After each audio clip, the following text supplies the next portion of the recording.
पीछों को ताव देकर, यारी निभाते हैं जान देकर।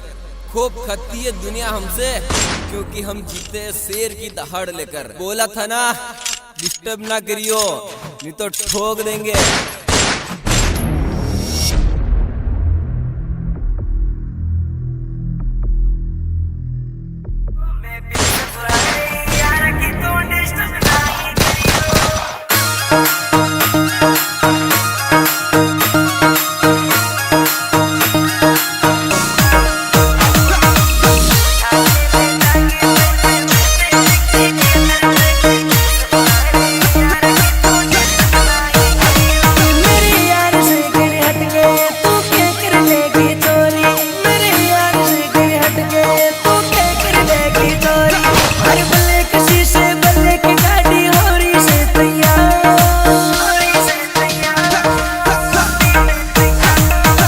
उठा के ले